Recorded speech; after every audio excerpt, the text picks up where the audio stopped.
Corruption act ಅಡಿನಲ್ಲಿರ್ತಕ್ಕಂಥದ್ದು. Prevention of corruption act ಅಡಿನಲ್ಲಿರ್ತಕ್ಕಂಥದ್ದು. ಇದರ ವಿರುದ್ಧ ಕ್ವಾಶ್ ಮಾಡಿ ಅಂತೇಳಿ ಮೊನ್ನೆ ಯಡಿಯೂರಪ್ಪನವರು ಹೈಕೋರ್ಟ್ನಲ್ಲಿ ಅರ್ಜಿ ಹಾಕ್ತಾರೆ. ಕ್ವಾಶ್ ಮಾಡೋಕ್ಕೆ, FIR ಕ್ವಾಶ್ ಮಾಡಿ, ರದ್ದು ಮಾಡಿ ಅಂತ ಹಾಕ್ತಾರೆ.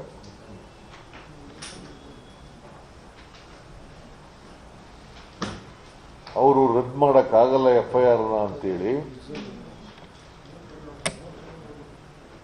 ಇನ್ವೆಸ್ಟಿಗೇಷನ್ ಮಾಡಬೇಕು ಅಂತೇಳಿ ಆದೇಶ ಮಾಡಿದ್ದಾರೆ. ಇನ್ವೆಸ್ಟಿಗೇಷನ್ ಅದು ಹೆಂಗ್ ಮಾಡಿದ್ದಾರೆ ಅಂತಂದ್ರೆ ಬರೀ ಇನ್ವೆಸ್ಟಿಗೇಷನ್ ಮಾಡಿ ಅಂತ ಹೇಳಿಲ್ಲ. ಲೋಕಾಯುಕ್ತದ ಸ್ಪೆಷಲ್ ಕೋರ್ಟ್ ಇದೆಯಲ್ಲ, ಕ್ರಿಮಿನಲ್ ಕೋರ್ಟು, ಆ ಸ್ಪೆಷಲ್ ಕೋರ್ಟು ಅದರ ನಿಗಾದಲ್ಲಿ ಮಾಡಬೇಕು ಅಂತ ಹೇಳಿದ್ದಾರೆ.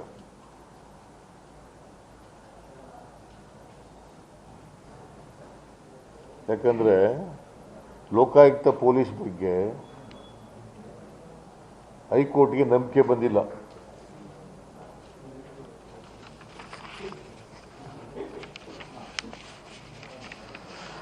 ಅದಕ್ಕೋಸ್ಕರವಾಗಿ ಅವರೇ ಮಾಡಬಾರ್ದು,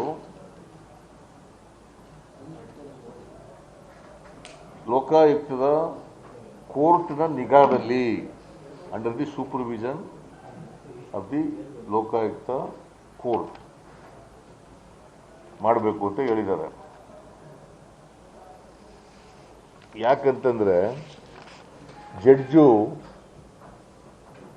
ಒಂದು ಮಾತು ಹೇಳಿದ್ದಾರೆ ಆರ್ಡರ್ಸ್ನಲ್ಲಿ. However, the laxity in conducting the investigation in the instant case is deprecated. Unto the Lokayukta court is directed to keep watch over the investigation.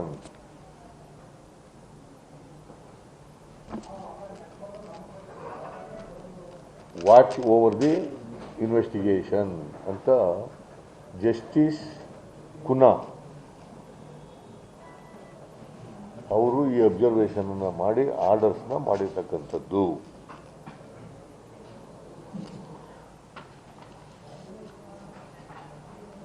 ಇದು ಬಹಳ ಗಂಭೀರವಾದಂಥ ಆರೋಪ ಯಡಿಯೂರಪ್ಪನವ್ರ ಮೇಲೆ ಇದೆ. ಅದು ಯಡಿಯೂರಪ್ಪನವ್ರ ಮೇಲೆ ಇದೆ.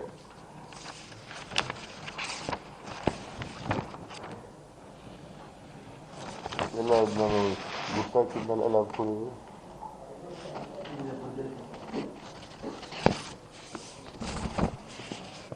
ಯಡಿಯೂರಪ್ಪನವರು ದೇವರಬೀಸನಹಳ್ಳಿ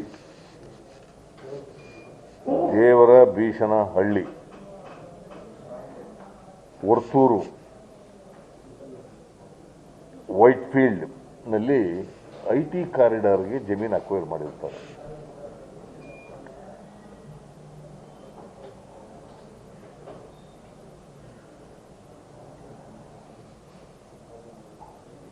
ಇದು ಎಷ್ಟು ಎಕರೆ?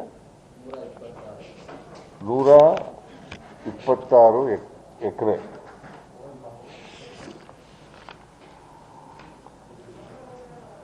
ಬೆಳ್ಳಂದೂರು ಮತ್ತು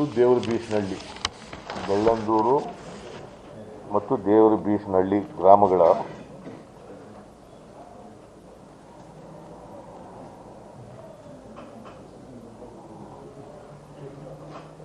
ಮೂರು ಸರ್ವೆ ನಂಬರ್ಗಳೆಲ್ಲ ಇದ್ದಾವೆ. ಬೇಕಾದ್ರೆ ನಾನು ಇಲ್ಲಿ ನೀವು ಕೊಡ್ತೀನಿ ಯಾವ ಸರ್ವೆ ನಂಬರ್ಗಳಲ್ಲಿ ಎಷ್ಟೆಷ್ಟು ಎಕರೆ ಮಾಡಿದ್ದಾರೆ ಅಂತ ಹೇಳಿ ಯಡಿಯೂರಪ್ಪನವರು ಅಕ್ವೈರ್ ಮಾಡಿದ್ದಾರೆ ಅಂತಕ್ಕಂಥದ್ದನ್ನು ನಿಮ್ಗೆ ಹೇಳ್ತೀನಿ. 2000 ಮತ್ತು 2001ರಲ್ಲಿ ಅಕ್ವಿಷನ್ ಮಾಡಿರೋದು. ನಿಮಗೆ it's a established principle by the courts. Preliminary notification ಆದಾಗ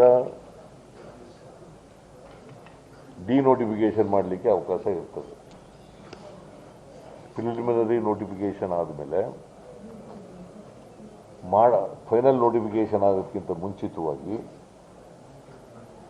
ಡಿನೋಟಿಫಿಕೇಶನ್ ಸಕಾರಣಗಳಿದ್ದರೆ ಡಿನೋಟಿಫಿಕೇಶನ್ ಮಾಡ್ಬೋದು ಅಂತ ಇದೆ ಕಾನೂನಿನಲ್ಲಿ. This is established principal.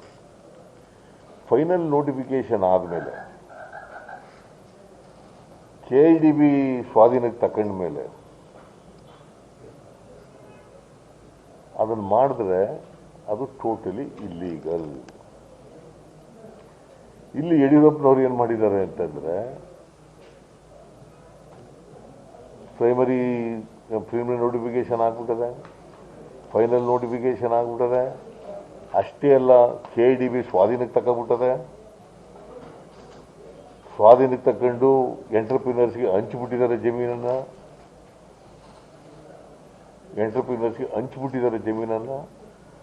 ಅಂಥ ಜಮೀನನ್ನು ಡಿನೋಟಿಫೈ ಮಾಡಿರೋದು.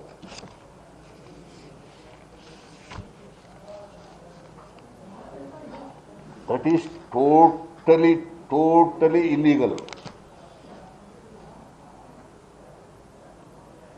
So it attracts Prevention of Corruption Act.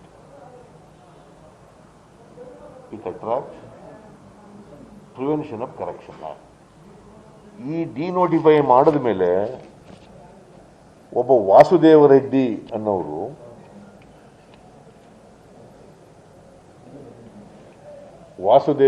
ಅನ್ನೋರು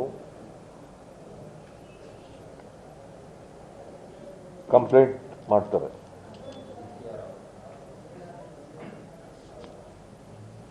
ಆ ಕಂಪ್ಲೇಂಟ್ ಮೇಲೆ ಲೋಕಾಯುಕ್ತ ಕೋರ್ಟ್ನವರು ಇನ್ವೆಸ್ಟಿಗೇಷನ್ಗೆ ರೆಫರ್ ಮಾಡ್ತಾರೆ under section 156.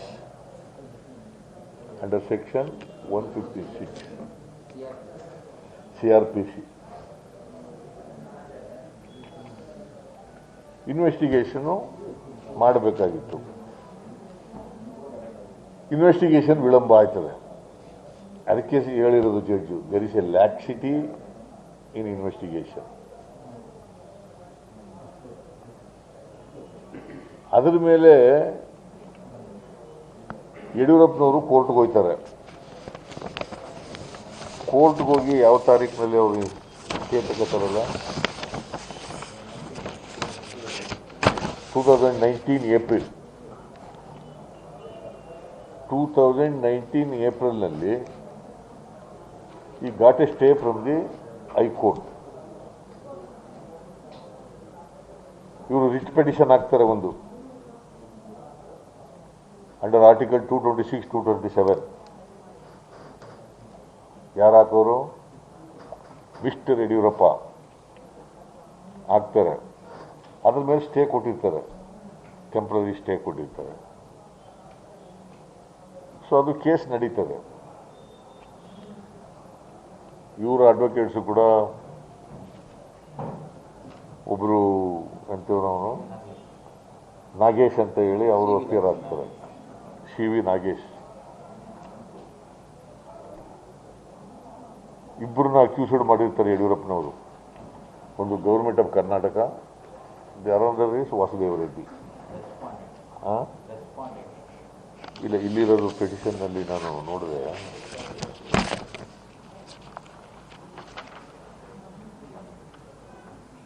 C Vasudeva Reddy state, ಇವರು respondents. Yediyurappa petitioner. Government of Karnataka through Karnataka Lokayukta police, Bengaluru city, represented by its special public prosecutor. ಅಂದರೆ government of Karnataka number 1 respondent, Vasudeva Reddy number 2 respondent. ಇವರಿಬ್ಬರ ಮೇಲೆ ಯಡಿಯೂರಪ್ಪನವರು ರಿಟ್ ಪಿಟಿಷನ್ ಹಾಕ್ತಾರೆ. ಹಾಕಿ ಕ್ವಾಶ್ ಮಾಡಿ ಅಂತ ಹೇಳ್ತಾರೆ. ಈ ವಾಸುದೇವ ರೆಡ್ಡಿ ಕೊಟ್ಟಿರ್ತಕ್ಕಂಥ ಕಂಪ್ಲೇಂಟ್ ಏನು ರಿಜಿಸ್ಟರ್ ಆಗಿದೆಯಲ್ಲ, ರಿಜಿಸ್ಟರ್ ಆಗಿ ಇನ್ವೆಸ್ಟಿಗೇಷನ್ಗೆ ಆರ್ಡರ್ ಆಗಿದೆಯಲ್ಲ, ಅದನ್ನು ಕ್ವಾಶ್ ಮಾಡಿ ಅಂಥೇಳಿ ಯಡಿಯೂರಪ್ಪ ಹೈಕೋರ್ಟ್ನಲ್ಲಿ ಪಿಟಿಷನ್ ಹಾಕ್ತಾರೆ. ಸೊ CV ನಾಗೇಶ್ ಮತ್ತು ಗೌರ್ಮೆಂಟ್ ಪಬ್ಲಿಕ್ ಪ್ರಾಸಿಕ್ಯೂಟರ್ ಅವರು ಅಪಿಯರ್ ಆಗ್ತಾರೆ. ಅವರು ಆರ್ಗ್ಯುಮೆಂಟ್ ಮಾಡ್ತಾರೆ. 3 ವಿಷಯಗಳನ್ನು ಪ್ರಸ್ತಾಪ ಮಾಡ್ತಾರೆ. ಒಂದು, ಇದೇ ಸೇಮ್ FIRನಲ್ಲಿ ಇವರು ರಿಟ್ ಪಿಟಿಷನ್ನ ಅಲೋ ಮಾಡಿ ಕ್ವಾಶ್ ಮಾಡಿಬಿಟ್ಟಿದ್ದೀರಿ ದೇಶಪಾಂಡೆ ಅವರು ಇದನ್ನು.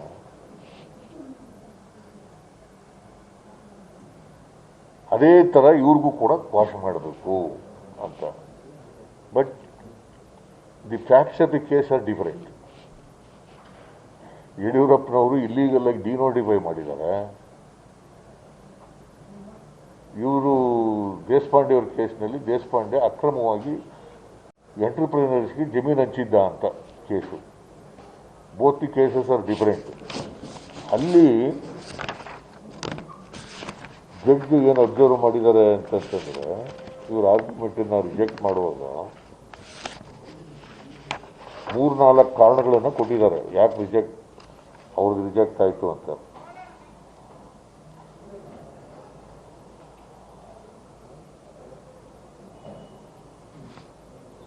ಏನು ಹೇಳಿದ್ದಾರೆ ನೋಡಿ. The learner senior council for petitioner that in a view of quashing of the FIR registered against accused number 1, the proceedings initiated against the petitioner deserve to be quashed or legally untenable ಅಂತ ಹೇಳಿ ಅವ್ರದ್ದು quash ಮಾಡಿದ್ದಾರೆ. Because the facts are different. ಆಗಲೂ ಕೂಡ ಯಡಿಯೂರಪ್ಪನವರು accused, one of the accused. R.V. Deshpande A1, Yediyurappa A2. ಅದು in a case 8,885. Firstly, the order dated 9/10/55 passed in writ petition number 8885/2005, 2015. ಈ ಕೇಸ್ನಲ್ಲಿ ದೇಶಪಾಂಡೆ ಅವ್ರಿಗೆ ಕ್ವಾಶ್ ಮಾಡಿರೋದು ಅವ್ರ ಪಿಟಿಷನ್. ಸೊ ಈ ಜಡ್ಜು ಕುನಾ ಅವ್ರು ಏನು ಹೇಳಿದ್ದಾರೆ ಅಂತಂದರೆ, the facts of the case against Deshpande are not similar, they are different. ಇಲ್ಲಿ ಯಡಿಯೂರಪ್ಪ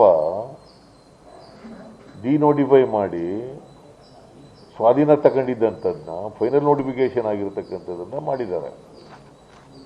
ಅದು ಇಲ್ಲೀಗಲ್. ಅದಕ್ಕೆ ಅವ್ರದ್ದು ಡಿಫರೆಂಟ್ ಕೇಸ್ ಇದೆ, ಅದು FIR ಕೂಡ ಇಲ್ಲೀಗಲ್ ಅಂತೇಳಿ ಅದನ್ನು ವಜಾ ಮಾಡಿದ್ದಾರೆ. ಸೊ ದಿಸ್ ಇಸ್ ದಿ ಇದು. ಇನ್ನೊಂದು ಕೇಸ್ ಏನು ಅಂತಂದರೆ, ಸ್ಯಾಂಕ್ಷನ್ ತಗೊಂಡಿಲ್ಲ ಅಂತ ಅನ್ನೋದು ಇನ್ನೊಂದು ಪಾಯಿಂಟ್ ರೈಸ್ ಮಾಡಿದ್ದಾರೆ. ಇಲ್ಲಿ ಇವರು ಆಫೀಸು ಇಂದ ಅಧಿಕಾರದಿಂದ ಇಳಿದುಬಿಟ್ಟಿರೋದ್ರಿಂದ ಸ್ಯಾಂಕ್ಷನ್ ಏನು ಬೇಕಾಗಿಲ್ಲ ಅಂತ. ಇವರು ಇದ್ದದ್ದು ಯಾವಾಗ 2006-07ರಲ್ಲಿ. ಈಗ ಇದು ಕೇಳಿರೋದು ಯಾವಾಗ, ಸ್ಯಾಂಕ್ಷನ್ ಯಾವಾಗ ಬೇಕಾಗಿತ್ತು ಇವ್ರಿಗೆ ಇದು ಮಾಡೋಕ್ಕೆ? ಇವ್ರು ಕೆಳಗೆ ಇಳಿದ ಮೇಲೆ ಸ್ಯಾಂಕ್ಷನ್ ಬೇಕಾಗಿಲ್ಲ. There are so many supreme court decisions on that. Sanction ಬೇಕಾಗಿಲ್ಲ. ಆಫೀಸ್ನಲ್ಲಿ ಇದ್ದಾಗ ಮಾತ್ರ ಸ್ಯಾಂಕ್ಷನ್ ಬೇಕು. When is not in office, sanction is not necessary ಅಂತೇಳಿ ಅದನ್ನು ಕೂಡ ರಿಜೆಕ್ಟ್ ಮಾಡಿದ್ದಾರೆ. ಸೊ ಭಾಳ ಡೀಟೈಲ್ಡಾಗಿ ಆರ್ಡರ್ಸ್ನಲ್ಲಿ ಎಕ್ಸ್ಪ್ಲೈನ್ ಮಾಡಿದ್ದಾರೆ. For what reasons investigation is to be continued. ಯಾಕೆ ಕ್ವಾಶ್ ಮಾಡೋಕ್ಕಾಗಲ್ಲ ಯಡಿಯೂರಪ್ಪನವ್ರ ಮೇಲೆ? ಯಾಕೆ ಈ ಪಿಟಿಷನನ್ನು, FIR ಅನ್ನು ಕ್ವಾಶ್ ಮಾಡೋಕ್ಕಾಗಲ್ಲ ಅಂಥೇಳಿ ದೀರ್ಘವಾಗಿ ಡಿಸ್ಕಸ್ ಮಾಡಿ ಎಕ್ಸ್ಪ್ಲೈನ್ ಮಾಡಿದ್ದಾರೆ.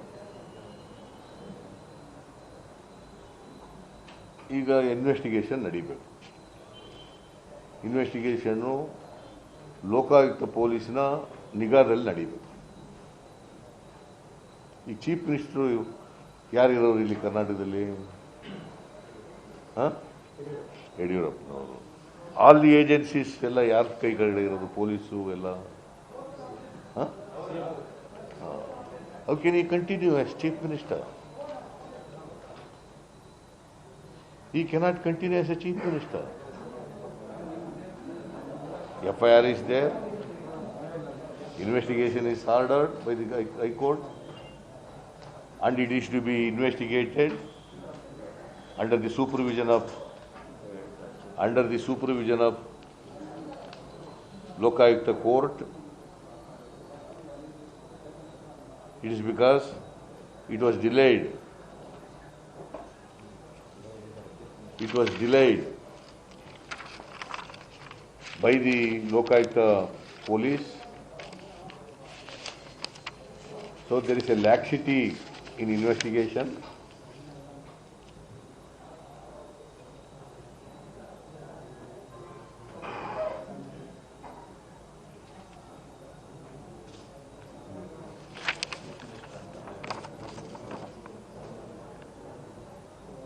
Though at this juncture, it cannot be said that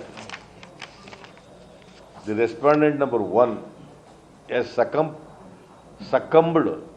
to the pressure of the petitioner, who has been holding the position of the Chief Minister of the State of Karnataka, yet respondent number 1, being an independent and impartial body entrusted with the duty to investigate into the misconduct of the public servants, objectively cannot give rise to an impression in the mind of the general public that is playing into the hands of the political big wigs. ಅಂತ ಹೇಳಿದ್ದಾರೆ court ಆದೇಶದಲ್ಲಿ.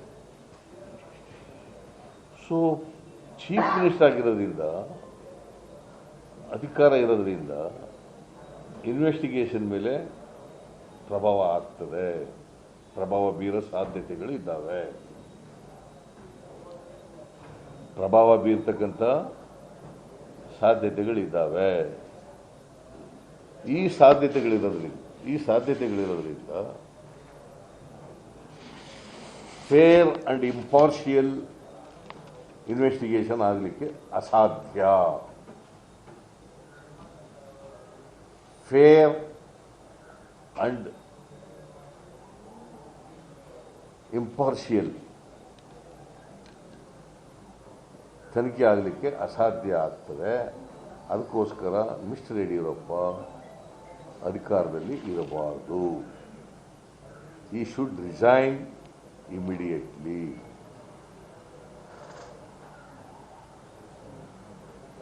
ಆಮೇಲೆ ದೋಷ ಮುಕ್ತ ಆದ್ಮೇಲೆ ಬರಲಿ, ನಮ್ಮದೇ ತಕರಾರಿಲ್ಲ, we have no objection. But anyways chief minister ಆಗಿ ಇದ್ಕೊಂಡು ನ್ಯಾಯ ಸಿಗುತ್ತೆ ಅಂತಕ್ಕಂಥದ್ದು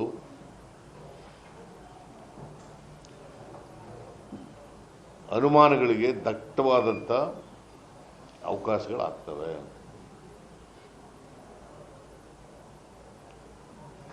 ಅದರಿಂದ I demand he should not continue for a second as a Chief Minister of Karnataka, in view of the orders passed by the High Court of Karnataka dismissing his petition, which was filed for quashing of the FIR against him.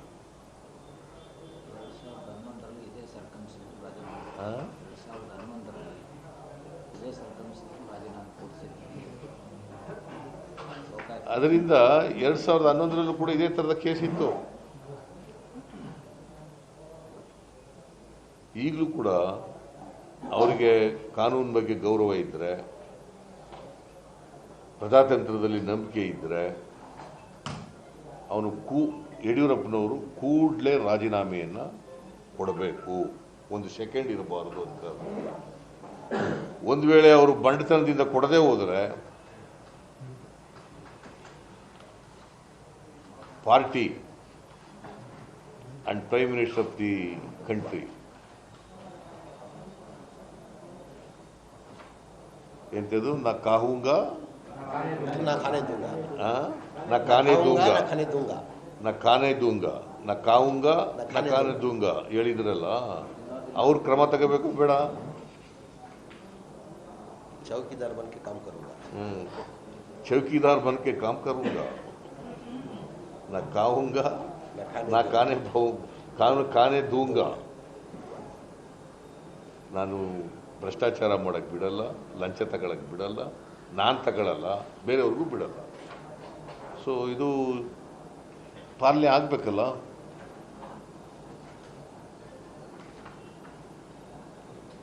ಅದರಿಂದ it's A serious case,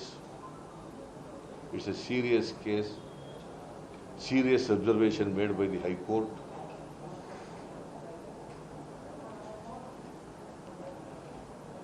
Yediyurappa should resign immediately, should have been resigned already, because he may go to the Supreme Court.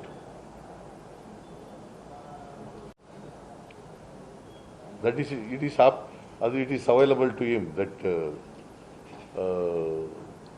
opportunity is there, that I am not coming in the way. My point is, when there is a serious order, serious observation by the High Court, being a Chief Minister of Karnataka,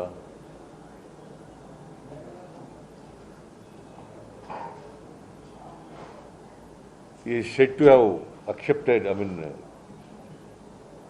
the basic principles of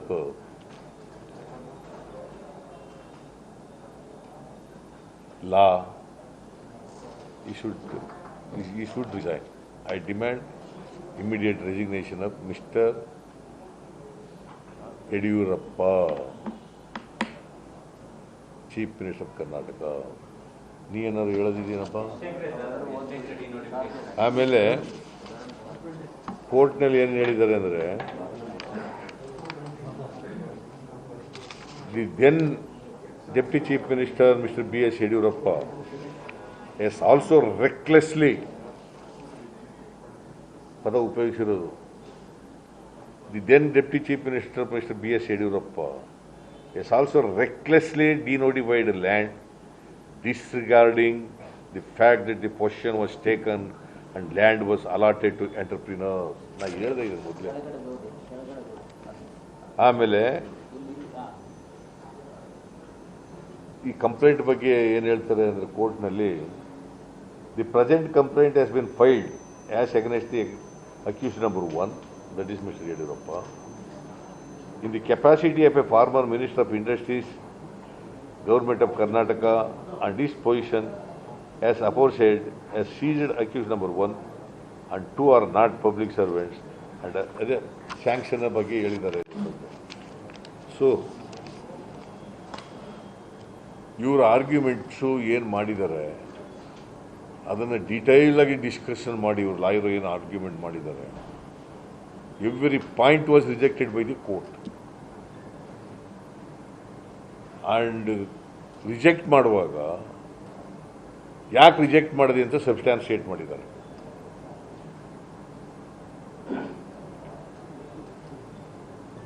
so there is a strong case against Mr. Yediyurappa, strong case against Mr. Yediyurappa. Judge felt, after delay of the investigation, that is why he said in the orders there is a laxity of investigation.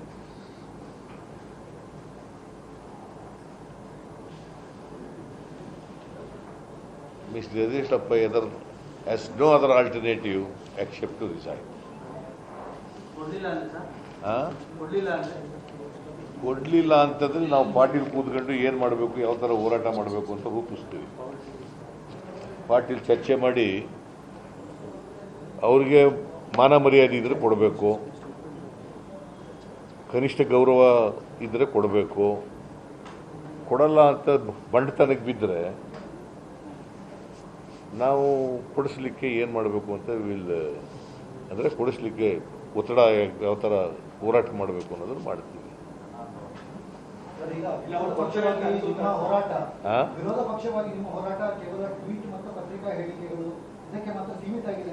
ಇಲ್ಲ ಪತ್ರಿಕೆಗೆ ಯಾರು ಹೇಳಿದ್ರು ಪತ್ರಿಕೆಗೆ ಸೀಮಿತ ಆಗಿದೆ ಅಂತ? ಬೀದಿಗಿಳಿದು ಹೋರಾಟ ಮಾಡ್ತೀವಿ.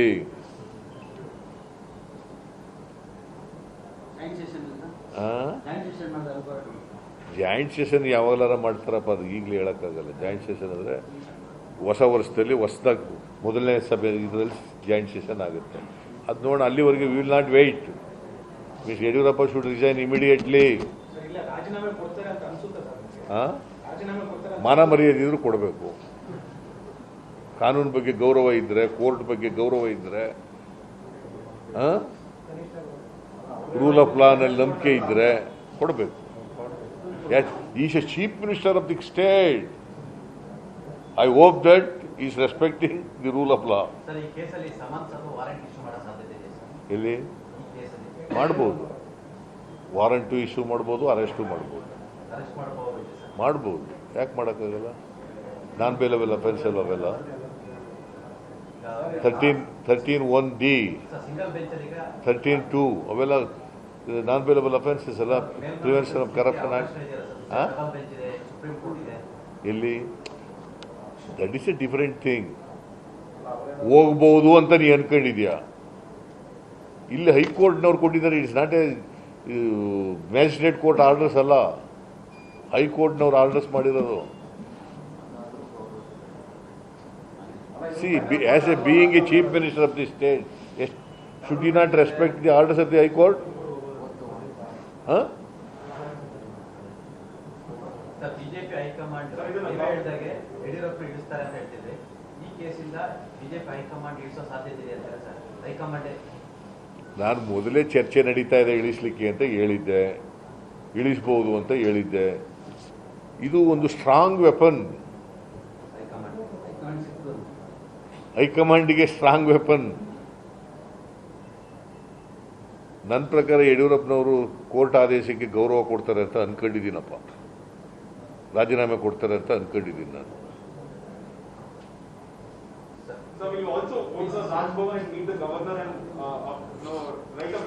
ನಾವು ಪಾರ್ಟಿನಲ್ಲಿ ಏನು ತೀರ್ಮಾನ ಮಾಡಬೇಕು ಅದು ಮಾಡ್ತೀವಿ. ಗವರ್ನರ್ ಏನು ಮಾಡ್ತಾರೆ ಪಾಪ, ನಾವು ಮಾಡ್ತೀವಿ. 2011 ಉದಾಹರಣೆ ಕೊಟ್ಟರೆ ಯಾರು ಕೂಡ ಯಡಿಯೂರಪ್ಪನ ಸ್ವತಃ ರಾಜೀನಾಮೆ ಕೊಡಲಿಲ್ಲ. ಈಗಲೂ ಈಗ ಕೊಡ್ತಾರೆ ಅಂತ ಅನ್ಕೊಂಡಿದ್ದೀನಿ. ಈಗ ಸ್ವಲ್ಪ ಅನುಭವ ಆಗಿದೆಯಲ್ಲ, ಬುದ್ಧಿ ಬಂದಿದೆಯಲ್ಲ, ಈಗ ಕೊಡ್ಬೋದು.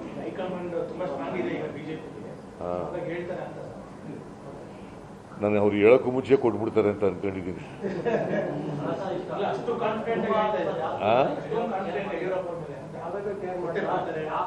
ಹೈಕೋರ್ಟ್ ಆದೇಶ ಅಲ್ವೇನ್ರಿ? ಹೈಕೋರ್ಟ್ ಆದೇಶನ ಉಲ್ಲಂಘನೆ ಮಾಡೋಕ್ಕಾಗ್ತದ? ಅದು that is a different thing. ರಾಜೀನಾಮೆ ಕೊಟ್ಬಿಟ್ಟು ಹೋಗಿ, ಆಮೇಲೆ ಕ್ಲೀನ್ ಶೀಟ್ ತಗೊಬರ್ರಿ. ನಿಮ್ಗೆ ಏನೇನೋ ಫೋರಮ್ಗಳಿದ್ದಾವೆ, you go to the higher forums, you have no objection. But now you resign. There is an order, serious orders. 2011 ಕೂಡ ಯಡಿಯೂರಪ್ಪ ಅವರು ಸಮಾಜ ಪರವಾಗೂ ಕೂಡ ರಿಸೈನ್ ಮಾಡಿರಲಿಲ್ಲ. ಅದೇ ನಿಲುವು ಈ ಪ್ರಕರಣದಲ್ಲೂ ಕೂಡ ತೆಗೆದುಕೊಳ್ತಾರೆ. ಅದೇನು ಅದು ಫಾಲೋ ಮಾಡಬೇಕಾದಾಗತ್ತೆ ಇಲ್ಲ. It is not A president ಏನು ಆಗಲ್ಲ ಅದು. ಅದೇನು ಹೈಕೋರ್ಟ್ ಸುಪ್ರೀಂ ಕೋರ್ಟ್ ಆದೇಶ ಅಲ್ಲ ಅದು. ಸಮನ್ಸ್ ಬರೋವರಿಗೆ, ವಾರಂಟ್ ಬರೋವರಿಗೆ ಕಾಯ್ಕೆ ಕೂತ್ಕೋಬೇಕಾದಾಗತ್ತೆ ಇಲ್ಲ.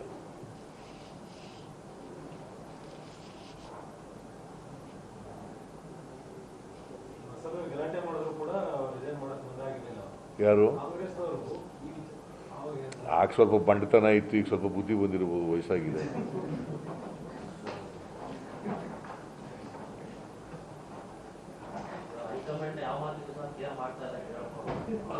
ಒಂದು ವೇಳೆ ಯಡಿಯೂರಪ್ಪನವರು ಅದೇ ಬಂಡತನ ಮಾಡಿದ್ರೆ the high command should intervene immediately.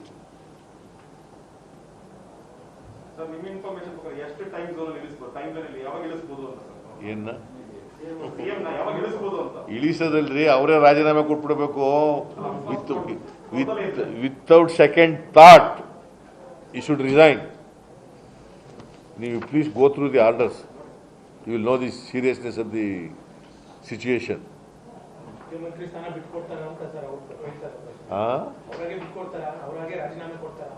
Chief minister ಕಾನೂನು ಗೌರವ ಕೊಡ್ಬೇಕಲ್ವ? ನಾವೇ ಮಾಡೋದು ಕಾನೂನು ಅಲ್ವಾ? ಕೋರ್ಟ್, ಹೈಕೋರ್ಟ್ ಆದೇಶ ಪಾಲನೆ ಮಾಡ್ಬೇಕಲ್ವಾ?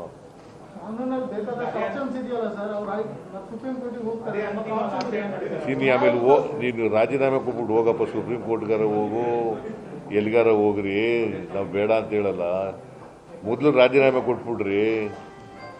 ಈ ಥರ ಆದೇಶ ಬಂದಿರುವಾಗ how can you keep quite?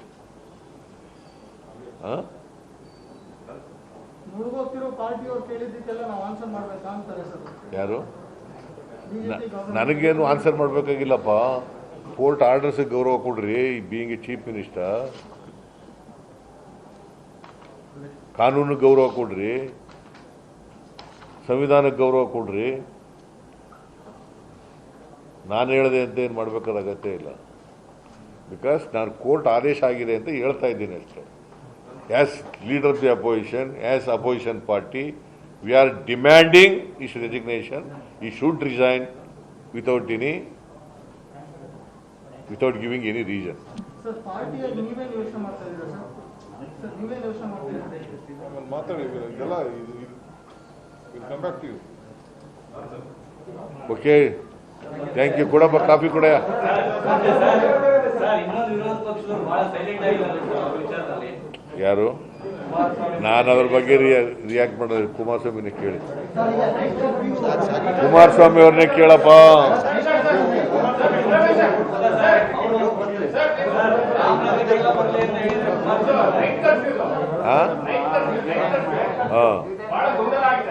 Sir, Priyanka Gandhi, Rahul Gandhi, and all the Congress leaders were being beaten when they were on their way to Raj Bhavan to meet Rashtrapati Bhavan. See ರಾಜಭವನಕ್ಕೆ ಹೋಗೋರನ್ನ arrest ಮಾಡೋದು ಸರಿ. ರಾಷ್ಟ್ರಪತಿ ಭವನಿಗೆ ರಾಹುಲ್ ಗಾಂಧಿ ಅವರು, ಸೋನಿಯಾ ಗಾಂಧಿ ಅವರು ರಾಷ್ಟ್ರಪತಿಯವರನ್ನ ಭೇಟಿ ಮಾಡಕ್ಕೆ ಹೋಗುವಾಗ ಅರೆಸ್ಟ್ ಮಾಡಿದ್ರೆ, can we say there is a democracy in this country? Can we say there is a rule of law in this country?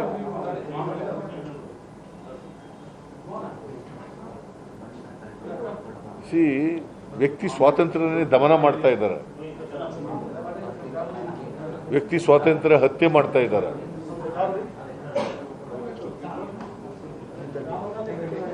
ಅದರಿಂದ ನಾನು ಅದನ್ನು ತೀವ್ರವಾಗಿ ಖಂಡಿಸ್ತೇನೆ. ಆರೋಗ್ಯ ಸಚಿವರು ನಿಮ್ಮಲ್ಲಿ ಆರೋಪ ಮಾಡಿದ್ದಾರೆ, ವಿರೋಧ ಪಕ್ಷದವರು ಕೋವಿಡ್ ವಿಚಾರದಲ್ಲಿ ಆರಂಭದಿಂದ ಇಲ್ಲಿವರೆಗೂ ಯಾವುದೇ ಸಹಕಾರ ಕೊಟ್ಟಿಲ್ಲ, ಕೋವಿಡ್ ವಿಚಾರದಲ್ಲಿ ವಿರೋಧ ಪಕ್ಷಕ್ಕೆ ಸಹಕಾರ ಕೊಡ್ತಾ ಇಲ್ಲ. ಲೂಟಿ ಹೊಡೆದ್ಬಿಟ್ಟಿದಾರಲ್ಲ ಅಂದ್ಬಿಟ್ಟು ನಾವು ಕೊಟ್ಟಿಲ್ಲ ಅಷ್ಟೇ. ಎಲ್ಲ ಸಹಕಾರ ಎಲ್ಲ ಕೊಟ್ಟಾಯ್ತು. ಮೊದಲೆಲ್ಲ 6 ತಿಂಗಳವರೆಗೆ ಮಾತೇ ಆಡಿರಲಿಲ್ಲ ನಾವು. ಎಲ್ಲ ಸಹಕಾರನೂ ಕೊಟ್ಟಾಯ್ತು. ನಮ್ಮ ಪೆಟಿಷನ್ಗಳಿಗೆ, ನಮ್ಮ ಲೆಟರ್ಗಳಿಗೆ ಉತ್ತರ ಕೊಡದೇನೆ ಲೂಟಿ ಹೊಡೆಯಕ್ಕೆ ಶುರು ಮಾಡಿದ್ರಲ್ಲ, ಆ ಲೂಟಿ ಹೊಡೆಯದ್ದು ಹೇಳಕ್ಕೆ ಶುರು ಮಾಡೋದು. ಆಮೇಲೆ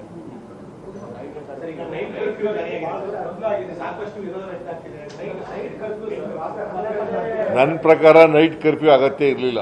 ಅದರಿಂದ ಏನು 11 ಗಂಟೆಯಿಂದ ಬೆಳಗ್ಗೆ 5 ಗಂಟೆ, ಬೆಳಿಗ್ಗೆ ರಾತ್ರಿ 11 ಗಂಟೆಯಿಂದ ಬೆಳಿಗ್ಗೆ 5 ಗಂಟೆವರೆಗೆ ನೋಡಿ, ಬಸ್ಗಳು ಓಡಾಡ್ಬೋದು ಅಂತಾರೆ, ಟ್ಯಾಕ್ಸಿಗಳು ಓಡಾಡ್ಬೋದು ಅಂತಾರೆ, ಆಟೋಗಳು ಓಡಾಡ್ಬೋದು ಅಂತಾರೆ, ಓಲಾ ಓಡಾಡ್ಬೋದು ಅಂತಾರೆ, ಖಾಸಗಿ ವಾಹನಗಳು ಓಡಾಡಬಾರ್ದು ಅಂತ ಮಾಡಿದ್ದಾರೆ.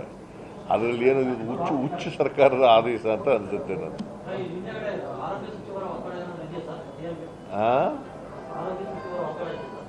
ಒತ್ತಡ ಇದೆಯಾ ನಂಗೆ ಗೊತ್ತಿಲ್ಲಪ್ಪ. This is A decision taken by the government. Mister Yediyurappa has announced this.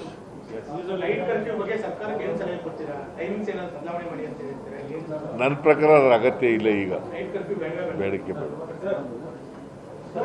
ಬೇರೆ ಅದರ್ ಏನೇನು ನಿಮಗೆ ನೀವು ತಡೆಗಟ್ಟಲಿಕ್ಕೆ ಏನೇನು ಬೇಕು ಅದನ್ನು ಮಾಡಿ.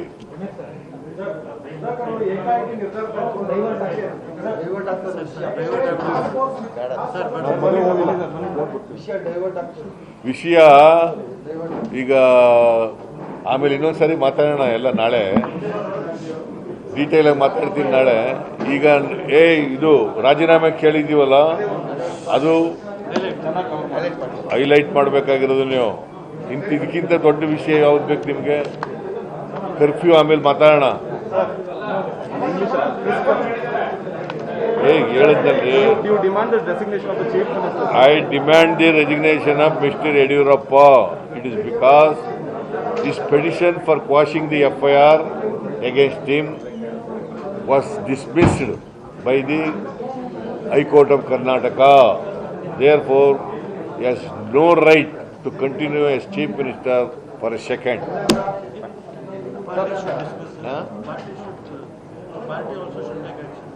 BJP party also. And the party should also immediately intervene and take decision to give direction to Mr. Yediyurappa to resign. Sir, and also you spoke with night curfew. According to you, you don't. ಬೇಡ ಆಮೇಲೆ ಹೇಳ್ತೇನೆ. Done, sir. Thank you, sir. Okay ನಡ್ರಿ.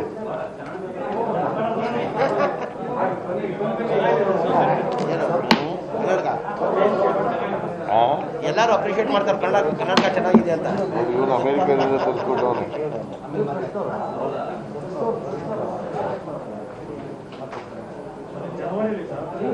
ರಾಮನಗರ ಯಾರು ಬರ್ತಾರೆ ಅಂದ್ರೆ ಇಲ್ಲ ರಾಮನಗರ ಅಂತ ಐತೆ ರಾಮನಗರ್ಗೆ ಒಂದು ಚಾಮರಾಜಪೇಟೆ ಬರ್ಬೇಕಿಲ್ಲ ಹೋದ ಸಲನೇ ಕರೆದಿದೆ 2018 ಚಾಮರಾಜಪೇಟೆ ಕರೆದಿದೆ ಅವ್ರೇನಿಗೆ ಬರ್ತಾರೆ ಆಮೇಲೆ ನಾನು ಇಲ್ಲಪ್ಪ ನಾನು ನನಗೊಂದು ಸ್ವಲ್ಪ ಕಾಫಿ ಕೊಟ್ರಿ. ಇವಾಗ ಡೈವರ್ಟ್ ಆಯ್ತು ಇಲ್ಲ ನಾನು ಮಾತಾಡಲ್ಲ. ಕಾಫಿ ತಗೋ, ಕಾಫಿ ನೋಟ ತಿಂಡಿತೀನಿ. ಬಾಲಾಜಿ ಬರಲಿಲ್ಲ